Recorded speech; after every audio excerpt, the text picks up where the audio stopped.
They said the swamp had eyes, that it watched you, learned your movements, and waited for the perfect moment to claim you. But the real terror of the swamp farm wasn't what lurked in the murky waters of the Louisiana bayou. It was what happened to those who dared to dream of freedom. This is the story of a place so notorious that enslaved people across the South knew its name, whispered in fear. A plantation where the landscape itself became a weapon, where hope went to die, and where one woman discovered a truth so disturbing it would remain buried for over a century. What you're about to hear isn't just history. It's a testament to the depths of human cruelty and the heights of human courage. Leave your thoughts in the comments as we journey into one of the darkest chapters of American slavery. The year was 1839, and Cornelius Whitmore was a man with a vision that everyone called madness.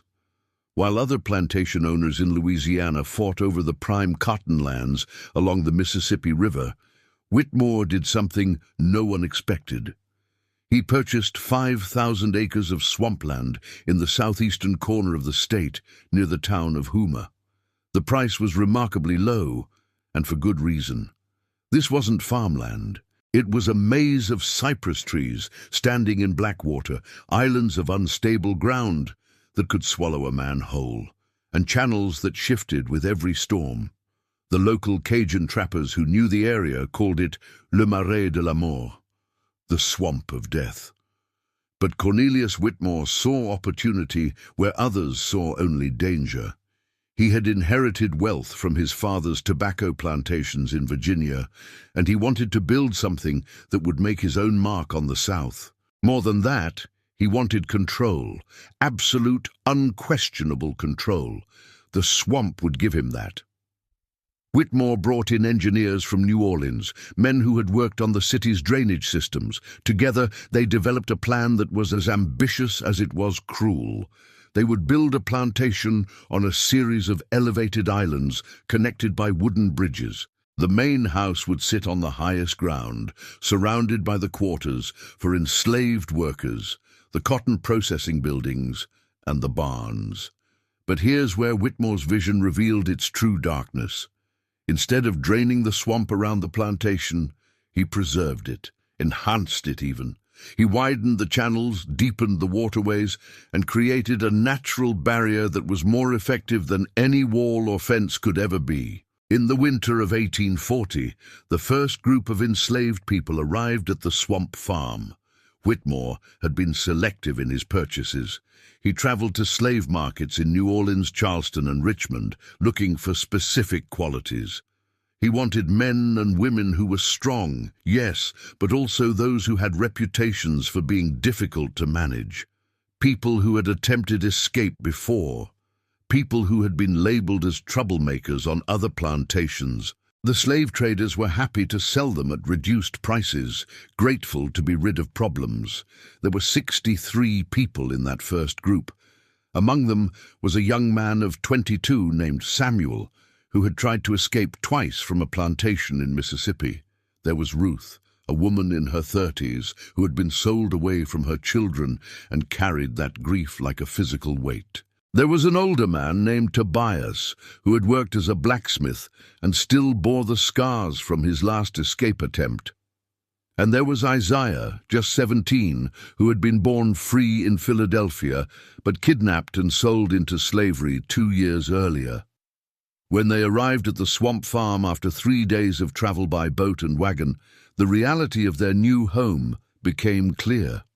The main house rose before them, a white-columned mansion that seemed to float on the water. It was beautiful in a way that made their situation even more grotesque. Behind it, they could see the rough wooden structures that would be their quarters, and all around, stretching in every direction, was the swamp. Dark water reflecting the grey sky, cypress trees draped in Spanish moss, the occasional splash of something moving beneath the surface. The air itself felt heavy, thick with moisture and the smell of decay. The overseer, a man named Garrett, who had a reputation for brutality even by the standards of the time, gathered them together on the main dock. What he said next would become the foundation of the Swamp Farm's terrible legend. "You're here because nobody else wanted you. You're here because you thought you were too smart, too strong, too good for the work God intended for you. Well, let me make something clear. This isn't like the plantations you came from. You can't run from the Swamp Farm. That water out there, it's filled with alligators that haven't eaten in weeks. We keep them hungry on purpose. Those trees, they all look the same. You'll get lost in 5 minutes. And even if by some miracle you made it past the swamp, we got dogs. We got men who know every inch of this land. We got connections with every sheriff and slave catcher from here to Texas." He paused, letting his words sink in. Some of the enslaved people stared at him with defiance. Others looked at the swamp with growing horror. Samuel, the young man from Mississippi, caught Isaiah's eye and shook his head slightly, as if to say, "Don't believe him. It can't be as bad as he says." But it was worse. The work began the next morning. Whitmore's plan was to grow cotton on the elevated land and rice in the shallow waters at the edges of the property. The enslaved people worked from dawn until well past dusk, clearing vegetation, building levees and preparing the soil. The conditions were brutal. In summer, the heat was suffocating, and clouds of mosquitoes descended on them like biblical plagues. In winter, they worked in water that froze their feet and hands. The food was minimal: cornmeal, occasionally some fish from the swamp, rarely any meat. But the physical hardship, as terrible as it was, wasn't the worst part. The worst part was the isolation, the psychological warfare that Whitmore had designed into every aspect of the plantation. They were surrounded by water and trees, cut off from any other plantations, from any towns, from any possibility of help. The only people they saw were each other, the overseers, and occasionally Whitmore himself, who would ride through the plantation on his black horse, observing everything with cold satisfaction. Within 3 months, the first escape attempt would change everything. Samuel had been planning since the day he arrived. He was methodical, patient, observant. During the day, while working in the fields, he noted the patterns of the patrols. He watched how the overseers moved, when they changed shifts, where their attention focused. At night, in the cramped quarters he shared with 11 other men, he whispered with those he trusted. Isaiah was his closest ally. The young man's literacy, a dangerous secret they guarded carefully, and his experience with maps made him invaluable. Together, they began to sketch out a plan. The swamp, Samuel reasoned, couldn't be as impassable as Garrett claimed. People lived in this region: Cajun trappers, fishermen, freed people of color who had established small communities. If others could navigate the waterways, so could they. The key was choosing the right time and having the courage to commit fully. They decided to go during the new moon in late April, when the darkness would provide cover. Samuel recruited 4 others: Isaiah, a strong field worker named Marcus, a woman named Annie who had grown up near the Chesapeake Bay and knew how to read the water, and Ruth, who insisted on coming despite her age and the dangers. Ruth had heard rumors that her children had been sold to a plantation somewhere in Texas. Even a slim chance of finding them was worth any risk. The night they chose was humid and moonless, just as planned. Garrett and 2 other overseers were making their rounds, but Samuel had timed the patrol patterns down to the minute. At 10 o'clock, when the overseers were at the far end of the plantation, the 5 of them slipped out of their quarters and made their way to the water's edge. The swamp at night was a different world. The darkness was absolute, broken only by the occasional flash of bioluminescent organisms in the water. Strange sounds echoed through the trees: the deep bellow of alligators, the splash of fish, the rustling of creatures they couldn't identify. Annie led the way, feeling ahead with a long stick to test the depth of the water and the stability of the ground. They moved slowly, painfully slowly, through channels that sometimes came up to their waists. The water was warm and thick, and they could feel things brushing against their legs. No one spoke. The plan was to move northeast, away from the plantation, until they reached higher ground, and then follow the stars north toward Mississippi, and eventually to free states beyond. For the first hour, everything went according to plan. They covered what Samuel estimated was maybe half a mile, moving through a series of small islands and shallow channels. Hope began to build. Maybe Garrett had been lying. Maybe the swamp wasn't as impossible as they'd been told. Then Annie stopped suddenly. She held up her hand in the darkness, and they all froze. At first no one could hear what had alarmed her. Then it came, the distant sound of dogs barking. Not just one or two, a whole pack. And they were getting closer. "How?" Isaiah whispered. "We timed it perfectly. They shouldn't have discovered we were gone for another hour at least." Samuel's mind raced. Something was wrong. Someone had betrayed them, or Whitmore's system was more sophisticated than they'd realized. But there was no time to figure it out now. They had to move faster. They pushed forward, abandoning caution for speed. The water deepened. Marcus, who was the tallest, began helping Ruth stay above the surface. The sounds of the dogs grew louder, and now they could hear men's voices, Garrett's among them, shouting instructions. Then Annie screamed. In the darkness, they couldn't see what had happened, but they heard the thrashing, the terrible splashing. Marcus lunged toward where she had been, and his hands found nothing but water. When he came up, gasping, he was alone. Annie was gone. What happened in the next moments would be debated among the enslaved community for years. Some said Annie had been pulled under by an alligator. Others claimed she had stepped into one of the deep channels and simply sank. But Marcus, until the day he died, insisted he had felt something grab her. Something that pulled with intelligence and purpose. The remaining 4 had no choice but to keep moving. Behind them, the lights of torches appeared through the trees. The dogs were close enough now that they could hear individual barks, could sense the animals' excitement at finding a trail. They came to what seemed like a narrow passage between 2 larger islands. Samuel went first, testing the depth. It was shallow, perhaps 3 feet of water. He motioned for the others to follow. Ruth went next, then Isaiah, then Marcus, bringing up the rear. They were halfway across when the water began to move. Not in the way water naturally flows, but in a strange, circular pattern. Samuel felt the ground beneath his feet shift. He reached out to grab a cypress knee for support, but his hand closed on empty air as the current pulled him sideways. "It's a trap!" Isaiah shouted. "The channel is flooding. Someone opened something upstream." Now they understood.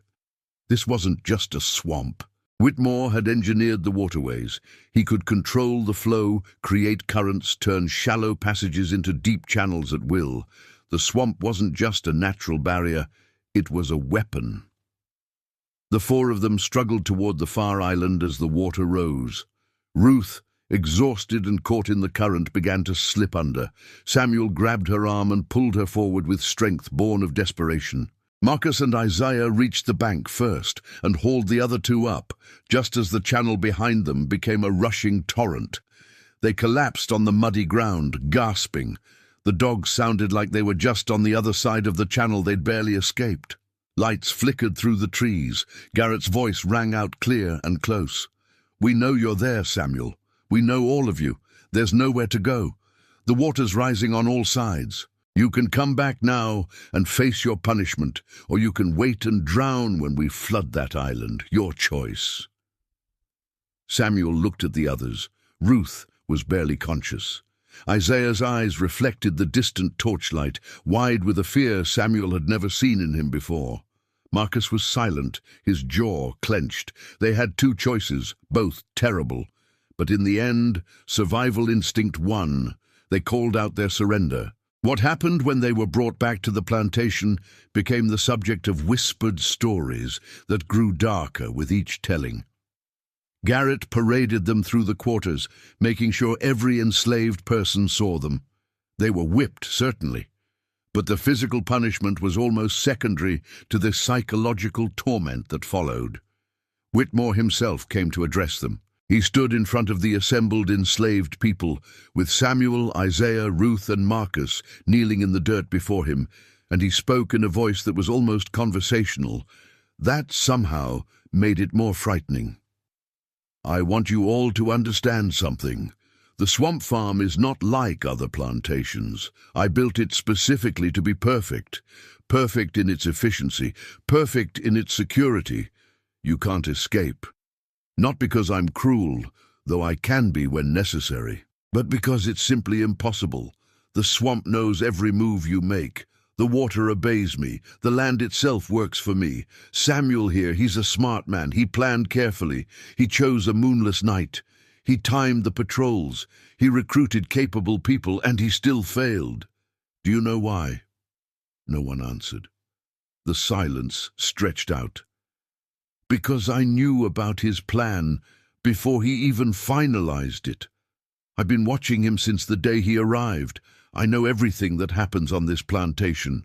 Every whispered conversation, every hopeful glance toward the horizon, everything. He turned to look directly at Samuel. You lost Annie tonight. That's on you. You led her into the swamp, and the swamp took her. Let her death be a reminder to everyone here. The first time you try to escape from the swamp farm, you might survive, but there won't be a second time. I guarantee it. The punishment that followed was public and designed to break spirits. But Whitmore was careful. He didn't kill anyone. He didn't permanently maim anyone. He wanted them to work. He just wanted them hopeless. Over the following weeks, something shifted in the atmosphere of the plantation. The despair that Whitmore had tried to cultivate began to take root. People stopped whispering about escape plans.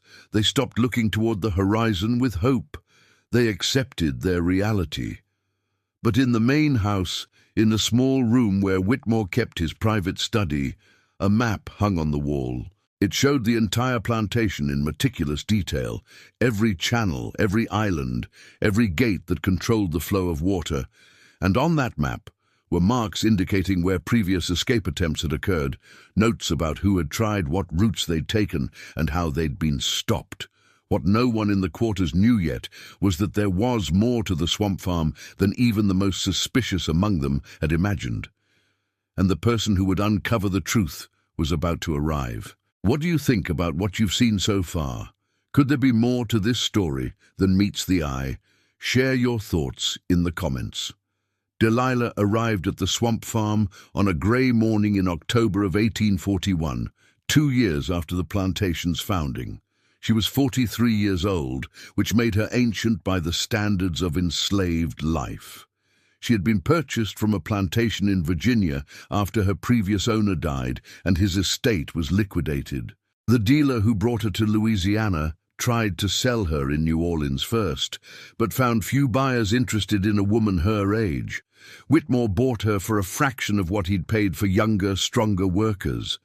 What the dealer didn't mention, and what Whitmore discovered only later, was that Delilah possessed a remarkable set of skills.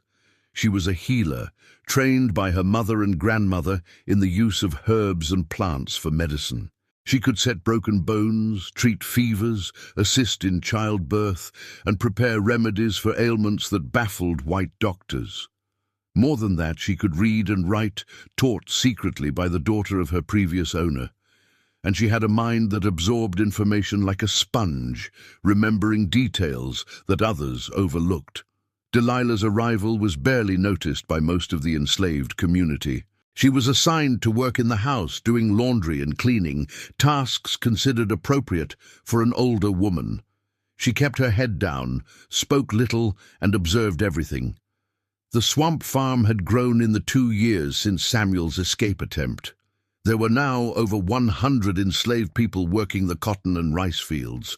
2 more overseers had been hired. The main house had been expanded, and Whitmore had married a woman from a prominent New Orleans family. Her name was Catherine, and she was 24 years old, beautiful, and entirely unprepared for life in the swamp. Catherine Whitmore fell ill within 3 months of arriving at the plantation. The doctors from town came and went, prescribing various treatments that did nothing. She developed fevers that came and went, a persistent cough, and a weakness that left her bedridden for days at a time. Whitmore, who showed no mercy to the enslaved people under his control, was strangely tender with his young wife. He brought in specialists from New Orleans. He ordered expensive medicines from Europe. Nothing worked. It was Ruth, the woman who had survived the escape attempt with Samuel, who suggested bringing Delilah to see the mistress. Ruth now worked in the main house and had witnessed Delilah's treatment of various ailments among the enslaved community. At first, Whitmore refused. The idea of letting an enslaved woman treat his wife seemed beneath consideration. But as Catherine's condition worsened and the white doctors admitted their helplessness, he reluctantly agreed. Delilah examined Catherine carefully, asked questions about her symptoms, and within an hour had identified the problem.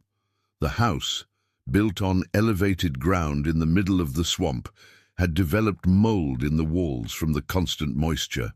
Catherine was having a reaction to it, something Delilah had seen before in Virginia. The treatment was simple. Certain herbs to clear the lungs, combined with keeping Catherine's room as dry as possible and well ventilated. Within a week, Catherine showed improvement. Within a month, she was healthier than she'd been since arriving in Louisiana.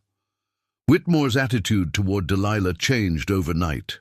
She was moved from laundry duty to caring for Catherine full-time. She was given better quarters, better food, and most importantly, access to parts of the plantation that other enslaved people never saw. It was this access that allowed Delilah to discover the truth about the swamp farm. Her duties often took her throughout the main house, including cleaning Whitmore's study while he was out inspecting the fields. At first, she was careful to touch nothing, to give no indication that she was anything other than a simple cleaning woman. But gradually, as weeks turned to months and her position became secure, she began to look more carefully at the papers on Whitmore's desk, the maps on his walls, the ledgers in his cabinets. What she found was astonishing. Whitmore had designed the swamp farm with an engineer's precision and a tyrant's imagination. The swamp wasn't just preserved around the plantation, it was actively managed. There was a system of gates and channels that could be opened or closed to control water flow. During escape attempts, Whitmore or his overseers could flood certain passages while draining others, effectively herding people toward predetermined locations where they could be easily captured. But there was more. Delilah discovered detailed notes about each enslaved person on the plantation, not just their names and ages, but psychological profiles. Who was likely to attempt escape? Who had family ties that could be used as leverage? Who was literate? Who had leadership qualities? Whitmore studied his human property with the same attention other plantation owners gave to breeding horses. The most disturbing discovery came when Delilah found a leather-bound journal hidden in a locked drawer. She had learned to pick simple locks as a child, a skill she'd never forgotten. The journal contained entries going back to before the plantation's founding. In it, Whitmore had written about his philosophy, his goals, his vision for the swamp farm. One entry, dated March of 1839, read, "The key to controlling human beings is not just physical restraint, but psychological domination. Fear is useful, but despair is better. Hope is the enemy of order. If I can create an environment where hope itself dies, where the very thought of freedom becomes not just dangerous, but unimaginable, then I will have achieved something remarkable. The swamp will be my laboratory." Another entry from June of 1840, written just after Samuel's escape attempt. "The system works perfectly. Samuel believed he was acting on his own initiative, but every step was anticipated. The young one who can read Isaiah will be valuable. Keep him close. Consider eventually making him a driver. A brilliant mind, properly broken, becomes the perfect tool. Delilah's hands shook as she read. This wasn't just a plantation, it was an experiment in human control. Whitmore had created the Swamp Farm, not just to produce cotton and rice, but to prove that human will could be completely subjugated. She carefully returned the journal to its hiding place and finished her cleaning. But that night, lying in her small room off the kitchen, Delilah made a decision. She couldn't escape. At her age, with her body already showing the wear of decades of hard labor, she wouldn't survive a week in the swamp. But she could document what she'd learned. She could leave a record, using scraps of paper saved from Whitmore's wastebasket and ink she mixed from pokeweed berries. Delilah began to write. She kept her journal hidden in the lining of her mattress, adding to it whenever she found new information. She documented the layout of the water control system, the locations of the gates, the patrol schedules. She transcribed portions of Whitmore's own journal. She recorded the names of people who had tried to escape and what had happened to them. And she began to notice something that Whitmore, for all his meticulous planning, had missed. The swamp was changing. The channels he had so carefully engineered in 1839 weren't flowing quite the same way in 1842. The cypress trees were growing, shifting the landscape. Heavy rains had created new channels and closed old ones. The alligator population had decreased in some areas and increased in others. Nature, it turned out, didn't follow human plans as obediently as enslaved people did. Delilah shared some of this information carefully, subtly, with people she trusted. Not as escape plans, but as knowledge. Ruth learned about the shifts in the water patterns. Isaiah, who Whitmore had indeed promoted to a driver position, gained insight into the overseer schedules. A young woman named Grace learned which plants growing in the swamp were edible, which could be used for medicine, which were poisonous. The enslaved community at the swamp farm began to change in ways that were almost invisible. They still worked the fields, they still obeyed orders, they still maintained the appearance of the broken, hopeless people Whitmore wanted them to be. But beneath the surface, something was growing. Not hope, exactly, not yet. But knowledge. And knowledge, Delilah understood, was power waiting for its moment. That moment would come sooner than anyone expected, but it would not come in the way anyone imagined. Thank you so much for staying with us this far. The best is yet to come, and what you're about to discover will change everything you thought you knew about this story. By the spring of 1843, Isaiah had become one of the most trusted workers on the plantation. His promotion to driver, a position where an enslaved person supervised other enslaved people, had been strategic on Whitmore's part. Take an intelligent, potentially dangerous man, and give him a small amount of authority, a slightly better position, and he becomes invested in the system. Or so Whitmore believed, but Isaiah had learned to play a different game.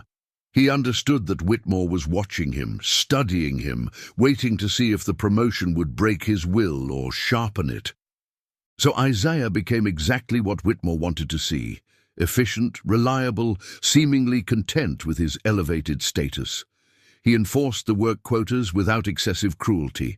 He reported infractions when necessary, but not eagerly. He became, in Whitmore's eyes, the perfect example of how the system could work. What Whitmore didn't know was that Isaiah had maintained contact with the same people he'd tried to escape with 3 years earlier. And he'd been meeting secretly with Delilah, learning everything she'd discovered about the plantation's true nature. The plan that emerged wasn't the kind of desperate, rushed escape attempt that Samuel had led. This would be different, organized, methodical. Isaiah had a vision of a mass exodus, a rebellion that would free not just a handful of people, but everyone. He'd been making contact with enslaved people on neighboring plantations during the rare times he was sent to town for supplies. He'd learned about the Underground Railroad, about safe houses, about routes north. The network existed. It was real. All they needed was the courage to reach it. The plan called for waiting until the harvest season, when the plantation would be at its busiest and the overseers would be spread thin. They would choose a night when Whitmore traveled to New Orleans, something he did monthly to sell cotton and purchase supplies. With him gone, only Garrett and 3 other overseers would be managing over 100 people. The odds, for once, might be in their favor. Isaiah recruited carefully. Not the young hotheads who might act rashly, but people who understood the stakes and could be trusted. Marcus, who had survived the first escape attempt and still bore the scars. Grace, the young woman who had learned the swamp plants from Delilah and who had a photographic memory for landscape. A man named Thomas, who had been a carpenter before being enslaved and who understood how the water control gates worked from helping to repair them. And a dozen others, each chosen for specific skills and proven discretion. Ruth was notably absent from the planning. After her experience in the first escape attempt, she had made a kind of peace with her situation. She told Isaiah privately that she was too old, too tired, that her children were beyond reach now. But she would help in other ways. She would keep watch, pass information, create distractions if needed. The date was set for October 15th during the new moon. They would move in 3 groups, taking different routes through the swamp, based on what Delilah had learned about the changing waterways.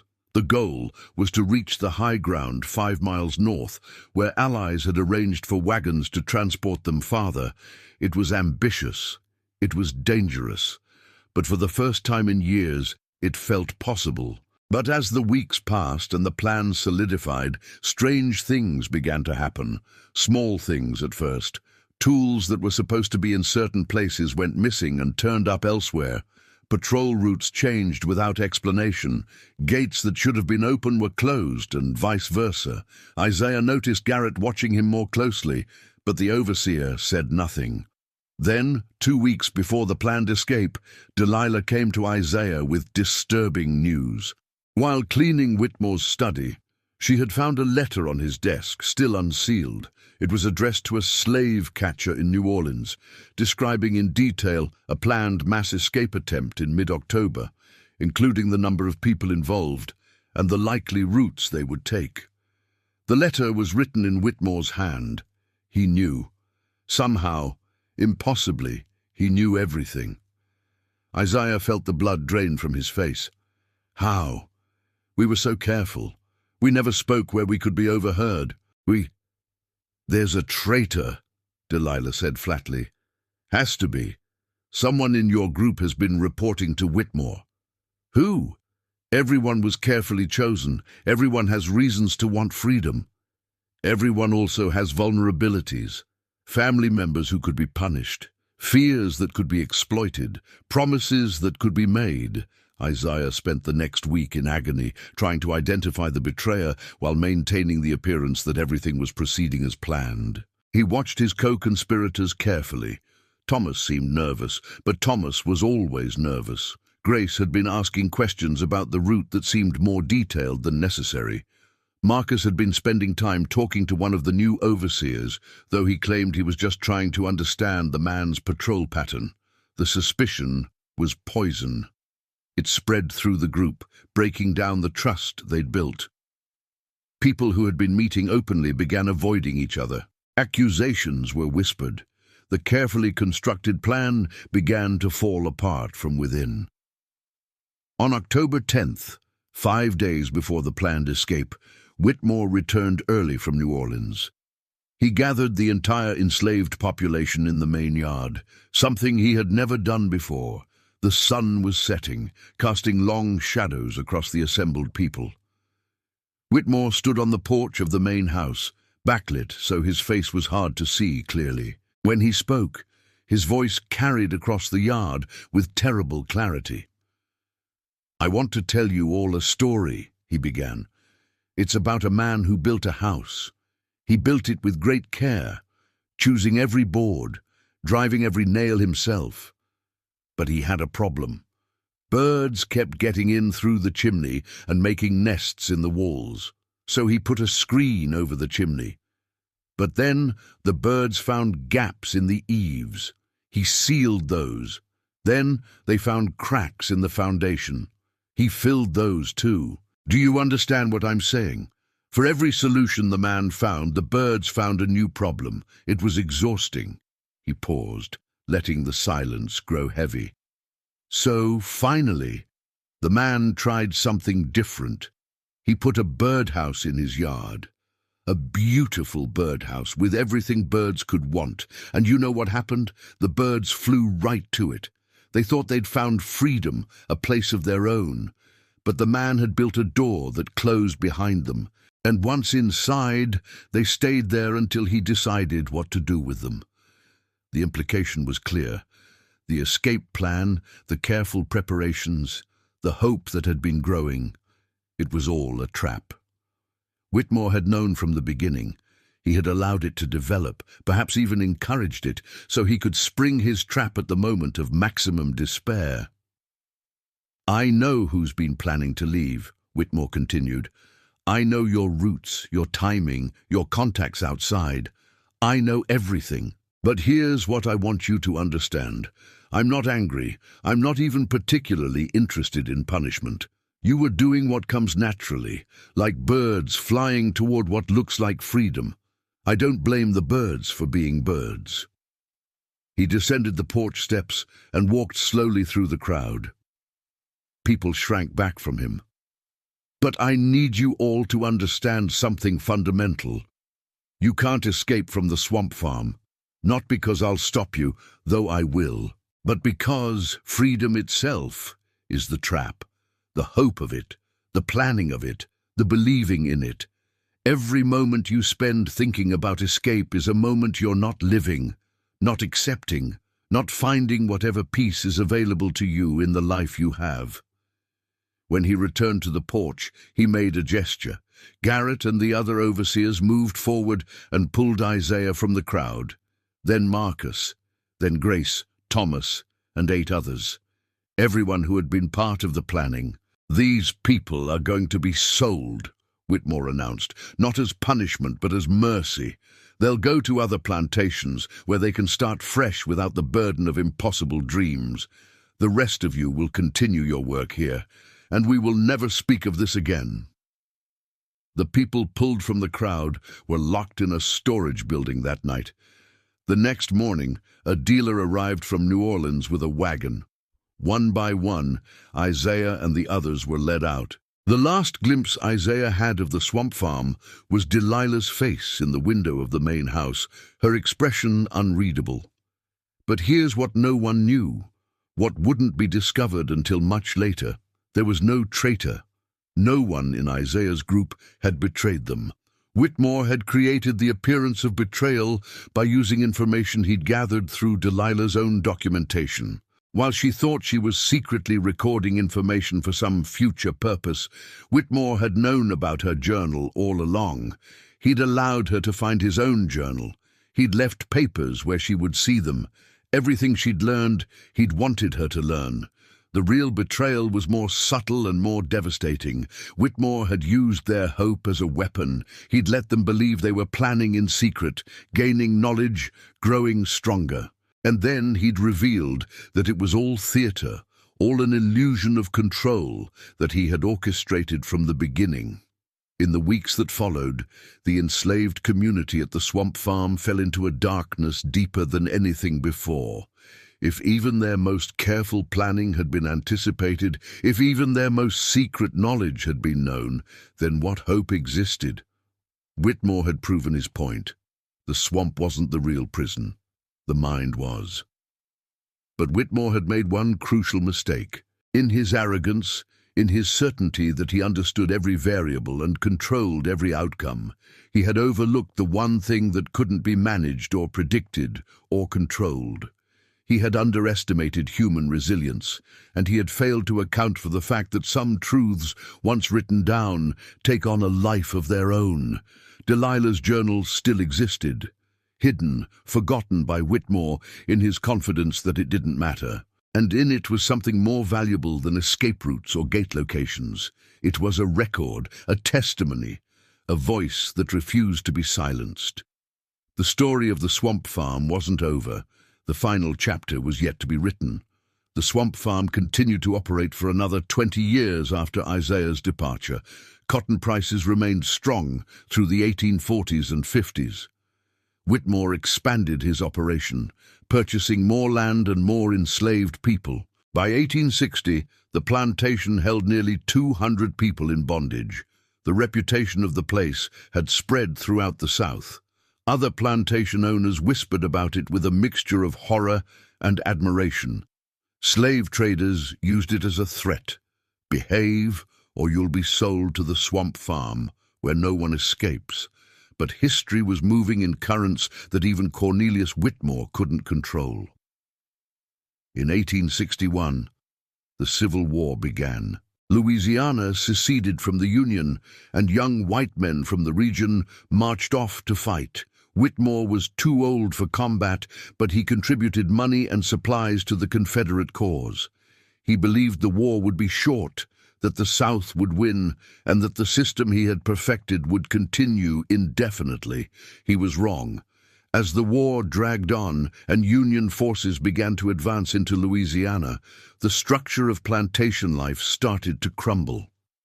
Overseers left to join the Confederate Army or fled north.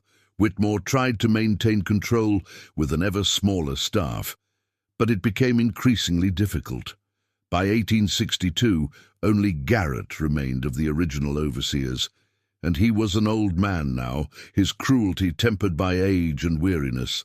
The enslaved people at the swamp farm watched and waited. They heard rumors of Union troops liberating plantations. They heard whispers of the Emancipation Proclamation. But they also knew better than to act rashly. The swamp was still there, the gates still worked, and Whitmore, aging and increasingly paranoid, had become more unpredictable than ever. In the main house, Catherine Whitmore had died in 1858 from complications of childbirth. The child, a daughter, had died with her. Whitmore had never remarried. He lived alone in the mansion with Ruth and Delilah, the two enslaved women who maintained the household. Delilah was in her 60s now, moving slowly, her healing skills still valued, but her body failing. She had never stopped keeping her journal. Over 20 years, it had grown from scraps of paper to a series of bound books she'd created from materials stolen piece by piece from Whitmore's study. She documented everything, every person sold away, every punishment administered, every child born, every death. She recorded the methods Whitmore used to control people, the engineering of the swamp, the psychological warfare. And she recorded something else, evidence of successful escapes that Whitmore had covered up. Because that was the truth that Delilah had eventually discovered. Some people had escaped from the swamp farm, not many, but some. A young couple in 1844 who disappeared during a hurricane when all the overseers were taking shelter. A group of 3 in 1851 who had somehow made it through the swamp to freedom. An older man in 1857 who had simply walked away one day and was never found despite extensive searching. Whitmore had concealed these escapes, spreading false stories about their recapture and death. He needed the mythology of the swamp farm to remain intact. If people knew that escape was possible, even rarely, the psychological prison he'd built would crack. So he lied. He created evidence of capture. He paid slave catchers to confirm stories that never happened.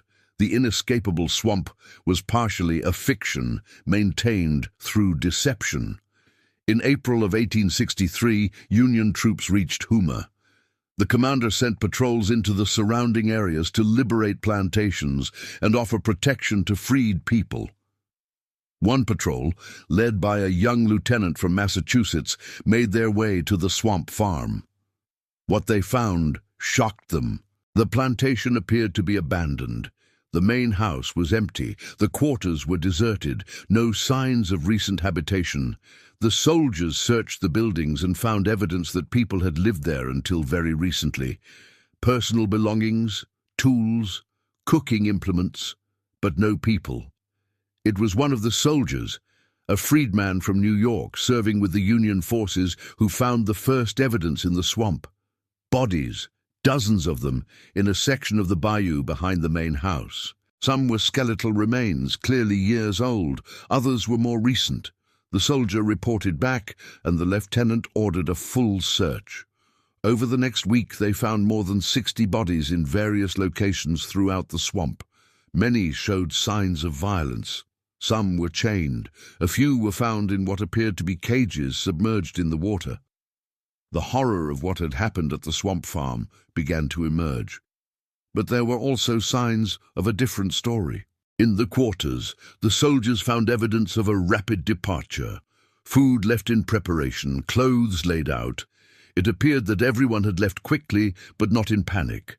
More like they had received warning and organized an evacuation.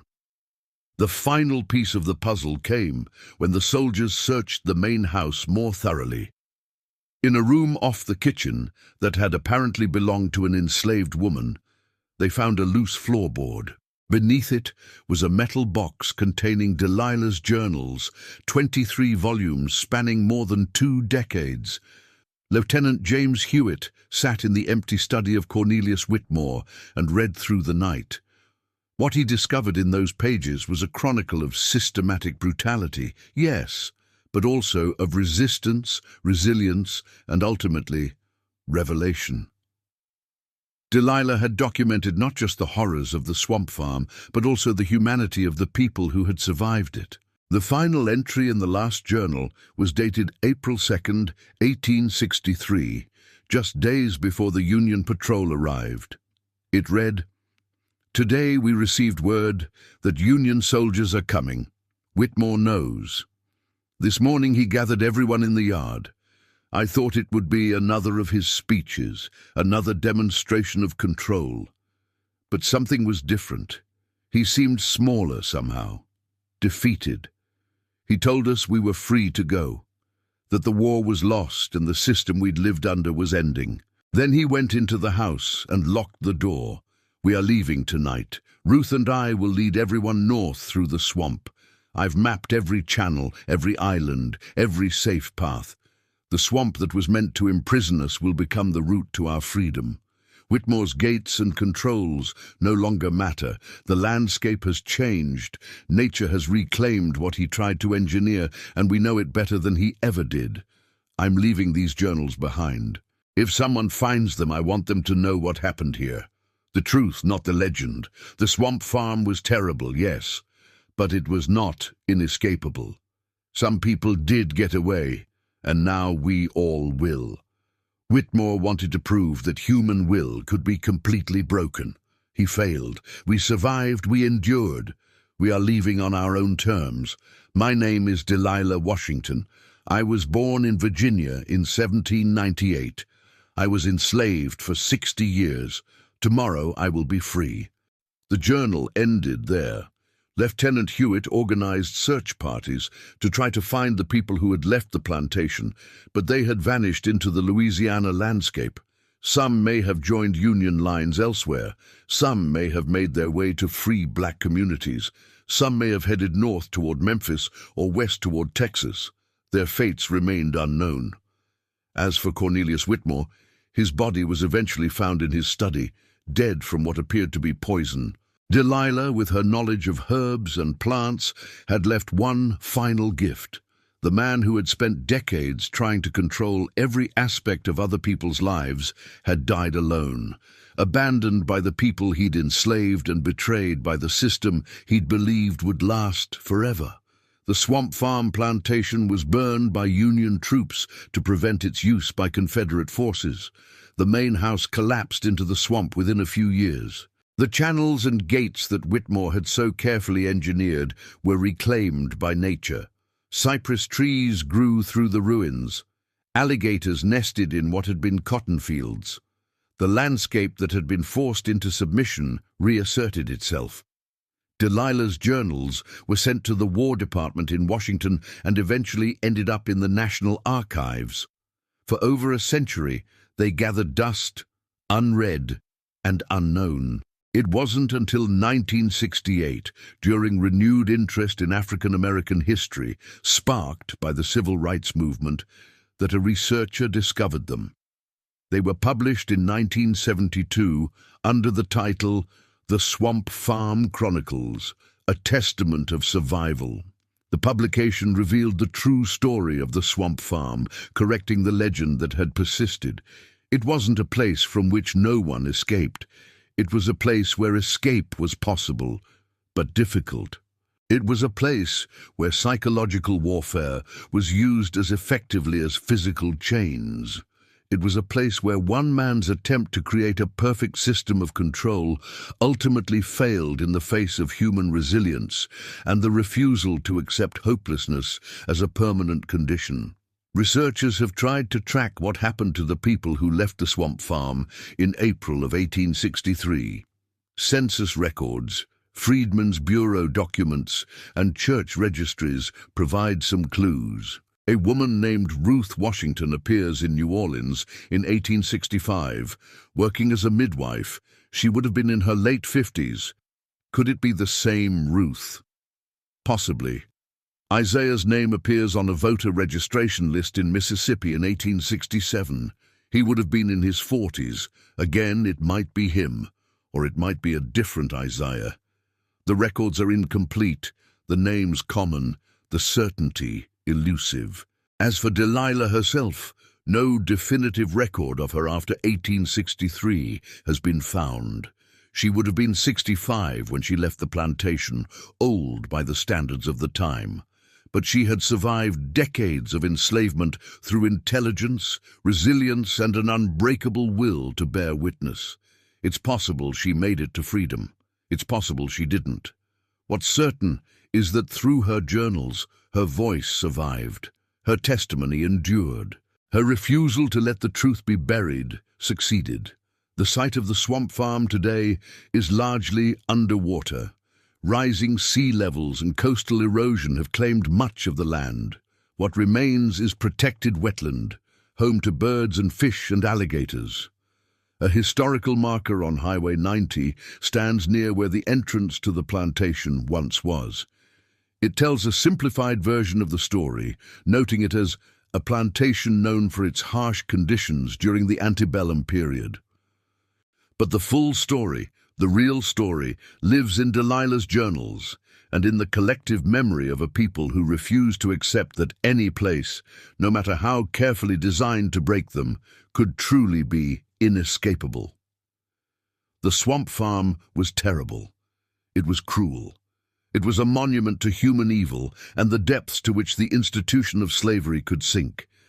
But it was not inescapable. Not because the swamp wasn't dangerous or the controls weren't real, but because human beings, when pushed to the absolute limits of endurance, have a capacity for hope and resistance that cannot be engineered away.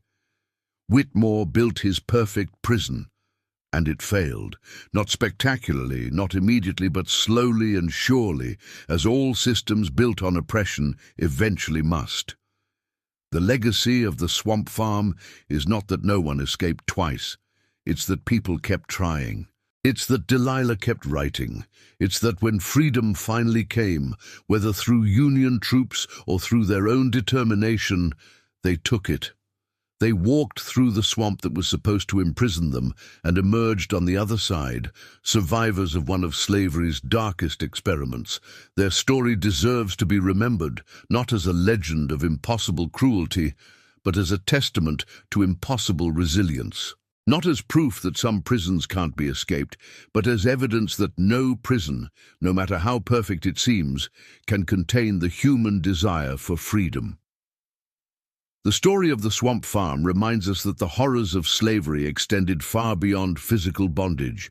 The psychological warfare, the systematic breaking of human spirit, and the use of fear as a weapon of control represent some of the darkest chapters in American history. But it's also a story of resilience, of people like Delilah who found ways to document the truth, and of the countless individuals whose names we'll never know, but whose courage deserves to be remembered. What do you think about this chapter of history? How do we honor the memory of those who suffered while ensuring these atrocities are never repeated? Delilah's journals survived against all odds to tell this story. What other stories remain hidden, waiting to be discovered and shared? Share your thoughts in the comments below. If this story moved you, please subscribe to our channel and hit the notification bell so you never miss our videos. We bring you untold stories from history that need to be heard, stories of courage, survival, and the unbreakable human spirit. And don't miss our next recommended video, where we explore another hidden truth that will leave you speechless. Thank you for watching and for caring about these voices from the past that still speak to us today.